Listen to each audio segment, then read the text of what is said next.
Hey folks, it's your buddy Mike Messier. It's kind of early in the day. It's not that early, but it's early enough. And today's a Friday. And you might be wondering, well, gee whiz, Mike, what's in that envelope? So we're going to start our weekend off right. We have this blank envelope. This is an eBay package to me from Island Gifts and News out of Mount Gilead, North Carolina. Now, I know you like to see this. This is one of those, I don't know if I can just tear this open, but I like the scissors sometimes. It gives you a nice clean cut. That's what they're made for. So this envelope, I really don't know what's in it because it's actually 2 home addresses ago. So I've actually carried this thing around for at least 15 months. We have to see what's in the envelope. I know you like to see the rip. Yeah.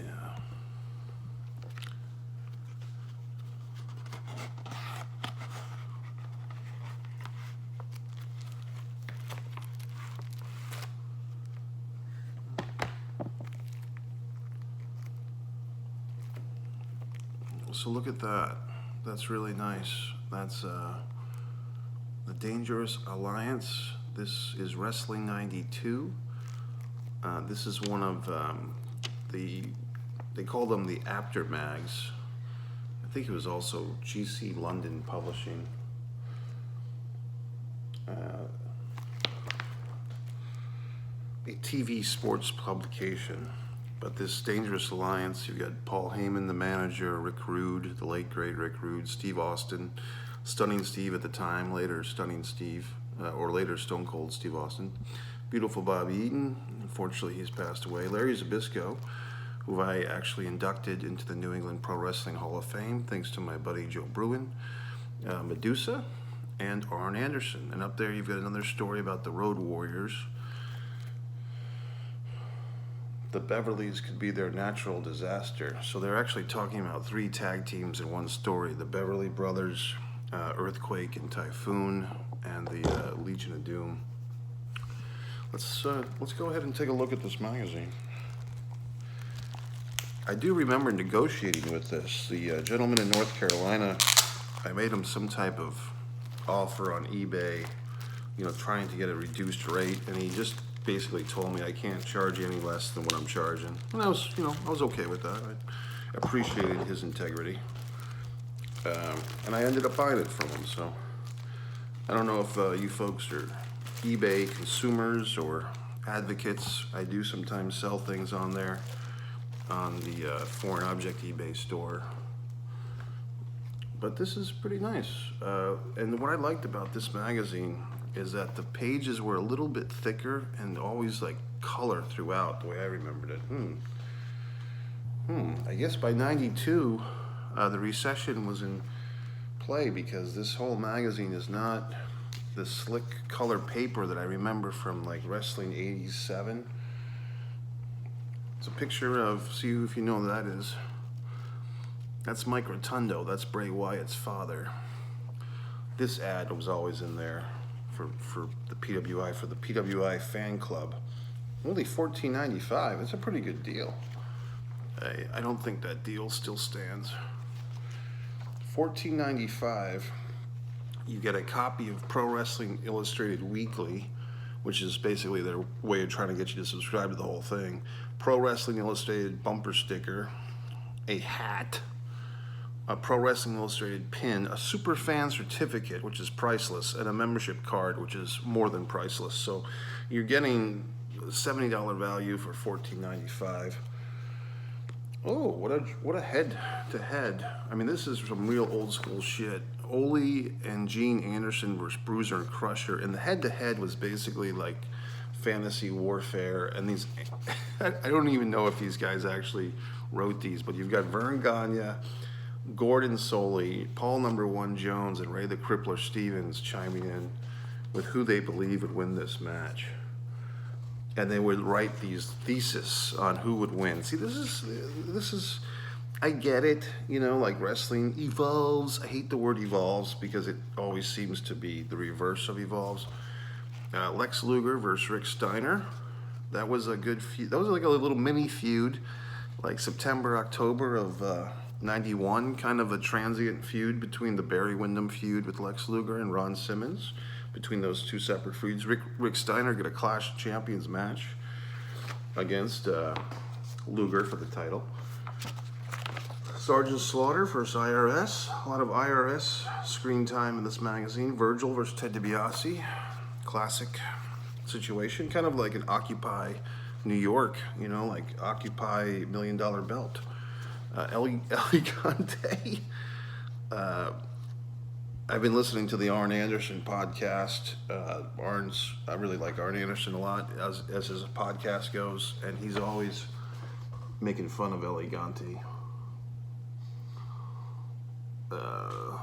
This is a fun magazine. Here's the problem. I just don't have enough time in my busy life to sit here and like read all these magazines. I do so much. I'm always so busy. I'm currently, creating and selling my own art, so I just don't have the time to sit here and read all these wonderful magazines. But I do like looking at them, and as you can see, my very complex wrestling memories always come back to me. The Road Warriors, the Beverly Brothers. This is just fun stuff. Wow. Look at this picture. One of those David Reed or David Flair type of guys, Reed Flair, like that apparently is Buddy Rogers' son. Did it say David with Buddy Rogers? And I guess we never really saw. I can't remember seeing his son David ever wrestle. And not that you had to. I mean, if your father's a wrestler, it's not like you're condemned to be a wrestler.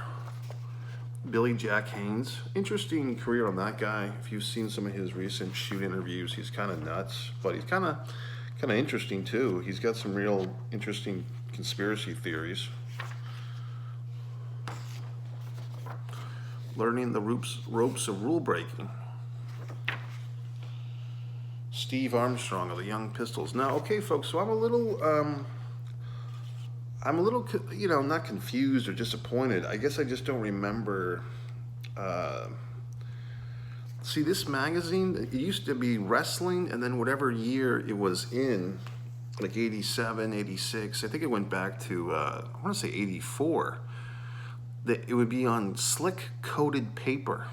And that's why this series stood out from Pro Wrestling Illustrated or Sports Review Wrestling or Inside Wrestling or The Wrestler. So what I'm thinking happened is by 92, just the wrestling industry as a whole was kind of down in business, as we've heard, as we know, as we remember. And I guess they just couldn't justify the cost of the publishing. So I've got nothing, the seller, nobody sat around and reproduced this magazine. It wouldn't be worth the effort. So this is the actual magazine as it was sold. But the whole point of this particular series, because it was only produced 4 times a year by my memory. Spring 1992. So it went by the seasons: spring, winter, summer, and fall. But they were always on slick coated paper. So every page was like really nice and thick and slick. But apparently not for this one. So there you have it, folks. I wanted to involve you in that situation. I'm glad that we had this time together. It's Friday. I've got a interesting weekend ahead. There will be an Ultimate Fighting Championship tomorrow, a fight night. They're really doing a lot of shows this year, UFC. They seem reinvigorated. I heard, I think it was Bad Guy Inc., which is actually a good YouTube channel, Chael Sonnen. I think he said that there's 700 UFC fighters under contract, which is a lot. So anyway, One Mike Messier is my YouTube channel with Mike's Instant Movie Reviews. One Pro Wrestling and Sports Fan is this channel, and One Man in the Camera Films is my third and final channel, which has like my original works. So you guys have a good weekend, and subscribe to all 3 channels if you want, or 1 or 2, and buy my books and so forth. Thanks.